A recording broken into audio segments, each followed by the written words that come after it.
नमस्कार। आप देख रहे हैं the daily tide. Daily tide में आपका स्वागत है। अभी हमारे साथ हिंदुस्तानी अवाम मोर्चा पार्टी के शिक्षक प्रकोष्ठ के प्रदेश अध्यक्ष अशोक कुमार गुप्ता जी हैं। तो आइए इनसे जानने की कोशिश करते हैं कि वर्तमान सरकार के कामकाज के विषय में ये क्या कहना चाहेंगे। नमस्कार सर। मैं क्या कहना चाहूँगा, ये नीतीश सरकार एक स्वच्छ सरकार है, अच्छी सरकार है। ये अपने कार्यकाल में यानी 15 साल ये इनका राज रहा। 15 साल में जितना विकास इन्होंने बिहार में किया है, इस तरह का विकास अपने जीवन में नहीं देखा। और विकास की गंगा ये बहा दिए थे हमारे कौन, नीतीश बाबू। तो नीतीश बाबू में ये गुण है, उनके अलावा दूसरा कोई चेहरा हमको दिखाई नहीं दे रहा। कोई ऐसा मुख्यमंत्री के लायक चेहरा ही नहीं है कि मैं नीतीश बाबू को जो है सो निंदा करूं। नीतीश बाबू एक कर्मठ, सुजोग, ईमानदार मुख्यमंत्री के रूप में है और वे जनप्रिय नहीं, लोकप्रिय भी हैं। तमाम उनको लोग पसंद करता है। लेकिन बीच में हम क्या बताएं, उनको तो 100 से ज़्यादा सीट आना चाहिए था।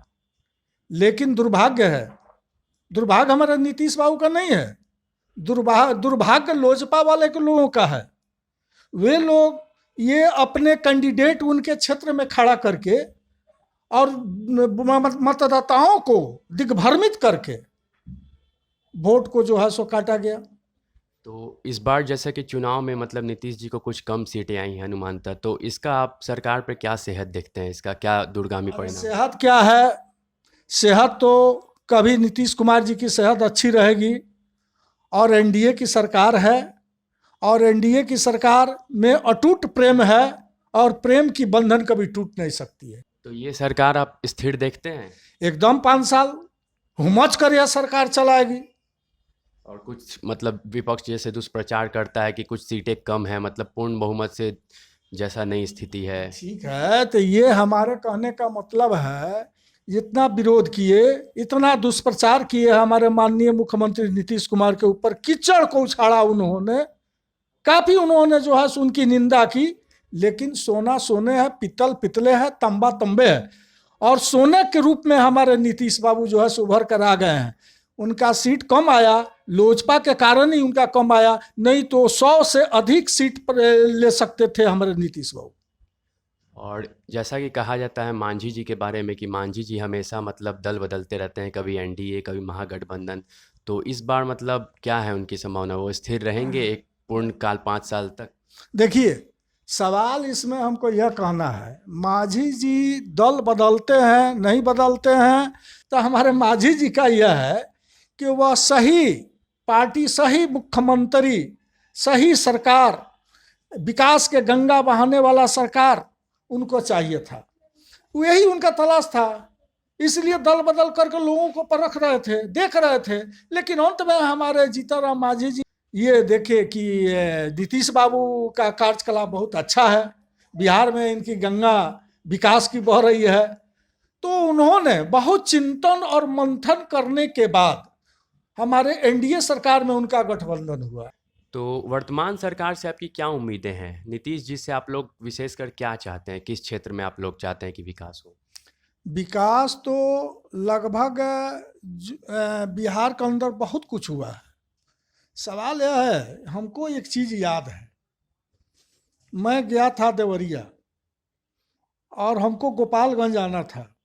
मैंने कुछ पैसेंजर्स लोगों से कहा कि भाई गोपालगंज आ जाए तो मुझे आप लोग जगा दीजिएगा। ऐसा हुआ भाई, तू लोग कहा सीधे कि ये जगाने की क्या ज़रूरत है, जब बिहार जो ही घुसेगी बस वह डगमगाना शुरू हो जाएगी और लचकना शुरू हो जाएगी, बुझ जाइएगा कि हम बिहार में आ गए, स्वतः आप जग जाइएगा। लेकिन आज वह स्थिति नहीं है। आज गली गली कस्बे में प्रत्येक जगह हमारे नीतीश बाबू ने रोड की व्यवस्था किया, बिजली पानी की व्यवस्था किया, अरे क्या क्या नहीं व्यवस्था किया।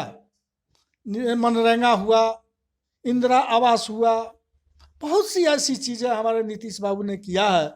और नीतीश बाबू हमारे बिहार के लोकप्रिय नेता के रूप में है और कभी भी वो मुख्यमंत्री रह सकते हैं। वो जब तक चाहेंगे मुख्यमंत्री रहेंगे और बिहार की जनता उनको मुख्यमंत्री के लिए रखने के लिए तत्पर रहेगा। चूंकि जितनी भी महिलाएं, जितने भी पुरुष, तमाम जितने भी मतदाता बिहार के हैं, वे सभी लोग नीतीश जी को चाहते हैं। कारण यही है कि उन्होंने जो भी सुशासन बाबू के रूप में जो कार्य किया है वो अति सराहनीय एवं प्रशंसनीय कार्य उन्होंने किया है। मैं दावे के साथ कहता हूं उनके समान दूसरा चेहरा कोई मुख्यमंत्री का नहीं है बिहार में। मैं डंके की चोट पर इस बात को कह रहा हूं। तो जैसा अभी माननीय मांझी जी के पुत्र संतोष सुमन जी, उनको भी मतलब लघु सिंचाई मंत्री बनाया गया है, तो उनसे आप लोग क्या उम्मीद चाहते हैं, क्या आप लोग देखते हैं? अरे हमारे संतोष बाबू तो कर्मठ ईमानदार व्यक्ति हैं और उनको जो है सो उनको 3-4 विभाग मिलना चाहिए। लेकिन दुर्भाग्य है कि एक ही 2 विभाग अल्पसंख्यक और लघु सिंचाई विभाग दिया गया है। हमारे संतोष बाबू जितने अभी देखिए सवाल यह है कि नवयुवक हैं, कर्मठ हैं, वे अभी कार्यकलाप अभी शुरू नहीं किए हैं। जब कार्यकलाप अपना शुरू करेंगे तो उनके देखिएगा विकास के गंगा बहना शुरू होगा। नहर से संबंधित जितने भी काम हैं वे तमाम जो मृत पड़े हुए हैं हमारे संतोष बाबू उसको जीवित करेंगे और वह हमारे जन जन तक नहर की सुविधा, खेत में पटवन की सुविधा इत्यादि उनके द्वारा तीव्र गति में शुरू होगा। तो वर्तमान सरकार को आप कोई सुझाव देना चाहेंगे? वर्तमान सरकार सुझाव हमारा यही होगा कि हमारे नीतीश बाबू से एक बात होगी बीच में, मैं उनसे बात करूंगा और जो दिग्भ्रमित करके उनके मतदाताओं को जो काटा गया है, जिसके चलते उनकी सीट कम आई है, इस पर हम लोग पूरे बिहार में मैं घूमूंगा नीतीश बाबू के लिए। प्रत्येक कस्बे, प्रत्येक पंचायत, प्रत्येक प्रखंड और प्रत्येक जिलों में मैं घूमूंगा और मैं त्याग करके लोगों को ये जागरूक करूंगा कि आप सबों के साथ धोखा हुआ है और धोखा देकर लोजपा वाला डाइवर्ट किया है, जिसके चलते हमारे नीतीश बाबू का कम सीट है। उनको 100 से ज़्यादा सीट आना चाहिए था। तो साधारण आदमी है जी, वे समाज की जितना सेवा कर दिए हैं, अभी कौन है जो बिहार में उतना करने वाला?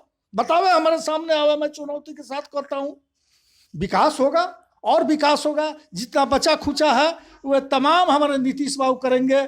मैं इस डंके की चोट पर इस बात को मैं कह रहा हूँ। तो जैसा कि आप देख सकते हैं, सर ने अपनी राय दी है। अभी हम आए हुए थे यहाँ पे इनके आवास पे इंटरव्यू लेने, तो सर ने अपने विचार रखे आने वाली सरकार की क्या योजनाएं हैं, क्या उनके सुझाव होने चाहिए, तमाम मुद्दों पे इन्होंने अपनी राय रखी है। तो समय देने के लिए धन्यवाद सर आपका। ऐसे ही अन्य पॉजिटिव खबरों के लिए आप देखते रहिए द डेली टाइड। नमस्कार, धन्यवाद।